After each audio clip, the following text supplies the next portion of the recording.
Assalamualaikum sama guys, fekk ñu ngi ci jàmm ma ne maa ngi ci jàmm tey dama leen bëgg indil benn astuce ci WhatsApp ba bëgg activer vocal vidéo ci sa WhatsApp comme nooy def bu fekkee sa WhatsApp amul vocal vidéo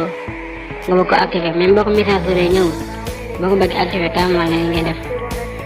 après da nga ñëw ni sa WhatsApp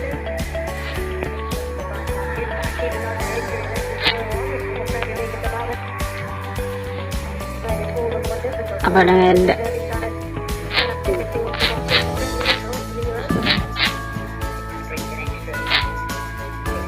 ni dengan dulu kita apa deh dengan ni parameter apa yang kita apa ya apa dengan parameter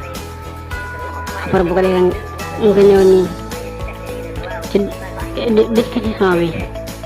apa dengan banyak mini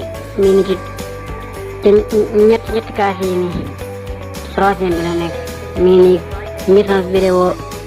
instant après moom nga ñëw nga cliquer ko ba ma cliquer après nga génn def retour nga génn exemple nga dugg nii boo basee nga après nga laal ko micro yi bàyyi mu indil la après vocal vidéo bi mais nii gis nga ko mais après boo defaat ñoom indi la message vocal bi soo ko bëggee désactiver waat nga ñëwaat 3 points yi après nga ñëw fii paramètre après nga ñëwaat description après nga ñëwaat ci troisième case bi nga décoché ko après nga génn def retour mu nekk saa boo ko soxlawaatee rek nga ñëwaat foofu ko sama gars yi da ngeen abonné like la vidéo activer notification pour yeneen vidéo